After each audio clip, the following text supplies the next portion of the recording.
दिल्ली के राजेंद्र नगर में छात्रों का विरोध प्रदर्शन लगातार 5वें दिन भी जारी है। इस वक्त हम लोग उसी कोचिंग इंस्टीट्यूट के सामने मौजूद हैं जिसके बेसमेंट में पानी भरने से 3 छात्रों की मौत हुई थी और उसके बाद देश भर में इसके खिलाफ आक्रोश पैदा हुआ था और विरोध प्रदर्शनों का दौर शुरू हुआ था। और इस वक्त आप देख सकते हैं कि यहाँ पर स्टूडेंट्स लगातार बैठे हुए हैं, धरना प्रदर्शन उनका लगातार जारी है और अपने मांगों की जो लिस्ट है उसके साथ, अपने लेटर के साथ वो लगातार यहाँ पर विरोध प्रदर्शन कर रहे हैं। देर रात तक और सुबह तक भी ये प्रदर्शन लगातार जारी रहता है और उसमें स्टूडेंट्स का आना जाना भी लगातार जारी रहता है। लेकिन तमाम मांगों के बावजूद और कार्रवाई जो एमसीडी की तरफ से की जा रही है, दिल्ली सरकार की तरफ से की जा रही है, उसके बावजूद भी आखिर स्टूडेंट्स विरोध प्रदर्शन पर क्यों बैठे हुए हैं अभी तक और आगे की इनकी क्या रणनीति होगी, उस पर बातचीत हम लोग कुछ स्टूडेंट से भी कर लेते हैं। आप लोग लगातार प्रोटेस्ट पे बैठे हुए हैं, सरकार कह रही है कि हम कार्रवाई कर रहे हैं, एमसीडी अपनी कार्रवाई शुरू कर चुकी है, फिर कहाँ पर रोड ब्लॉक आ रहा है जिसकी वजह से आप लोगों को रात भर प्रोटेस्ट पे बैठना पड़ा? सर हमारे डिमांड सर 1-2 बार नहीं, बहुत बार बताई गई है। जी जी बिल्कुल सर, तो अब हम यहाँ पर भूख हड़ताल पे हैं सर। तो डिमांड की वजह से ये भूख हड़ताल कब से शुरू किया? सर कल दोपहर 3 बजे से।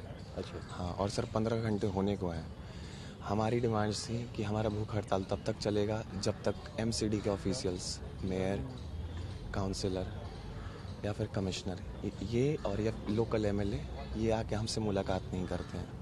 सर कोई नहीं आया है अभी तक। आपने भूख हड़ताल की घोषणा कर दी, 15 घंटे से ज्यादा हो गए और अभी तक आपसे कोई नेता या फिर कोई जनप्रतिनिधि अधिकारी मिलने नहीं आए? सर तो आप देख लीजिए ना सर, कैसी सिस्टम है सर। बच्चों के जान की कीमत नहीं है sir.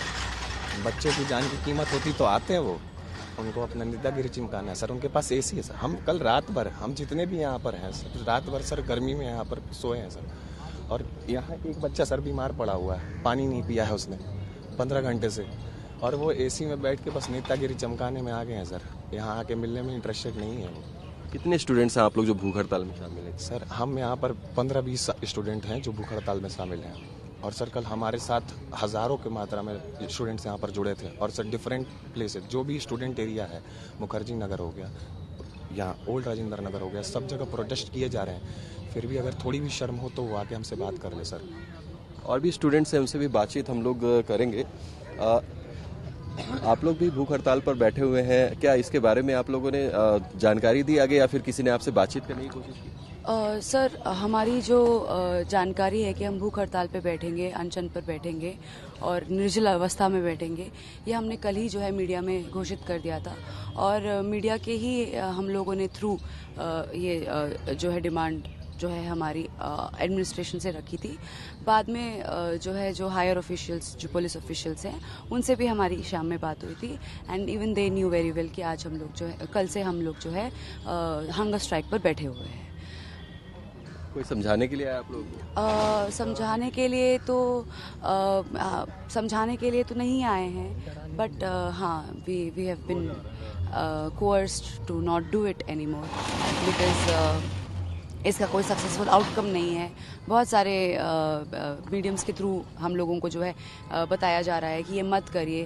That also includes the coaching institute के कुछ फैकल्टीज़ और एडमिनिस्ट्रेशन से भी कुछ। So we are not particularly targeting any particular entity की जिसने हमको डराया धमकाया है। बट येस, जब उनको पता चला है कि हाँ हम अनशन पर बैठे हैं, तो जितने भी स्टेक होल्डर्स हैं उनमें से कुछ ना कोई रिप्रेजेंटेटिव आया है और उन्होंने हमको या तो डायरेक्टली या इनडायरेक्टली डिमोरलाइज करने की कोशिश की है और सजेस्ट किया है कि हम ये चीज़ ना करें।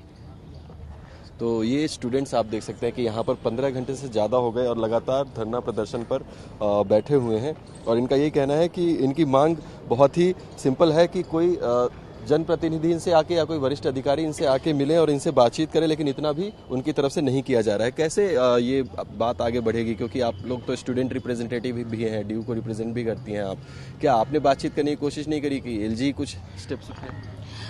ये मांग ऐसी है ना जिसमें हर एक स्टूडेंट, चाहे वो आप देखते होंगे कि डीयू, जेएनयू, कोई भी स्टूडेंट, मुखर्जी नगर में प्रोटेस्ट हो रहा है, ओआरएन में प्रोटेस्ट हो रहा है, हर जगह स्टूडेंट्स की यही मांग है कि स्टूडेंट की लाइफ को कोई सीरियसली ले ही नहीं रहा है। यहाँ पे स्टूडेंट्स प्रोटेस्ट कर रहे हैं। कल दोपहर से सभी स्टूडेंट्स यहाँ पे बिना पानी, बिना खाने के बैठे हुए हैं।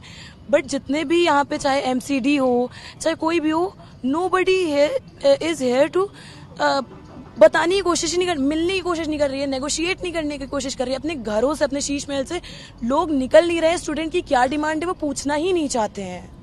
और हमारी सबकी, हर एक स्टूडेंट की यही डिमांड है, ये जो 9 पॉइंट्स हैं।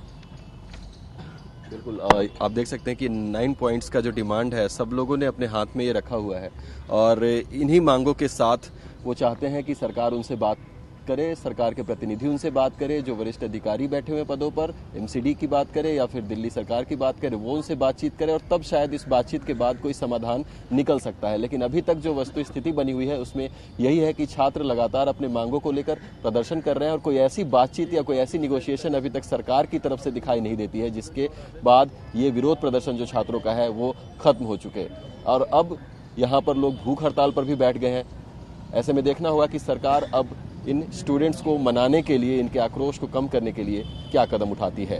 TV9 भारतवर्ष के लिए निरंजन के साथ राजेंद्र नगर दिल्ली से मैं अभिजीत ठाकुर।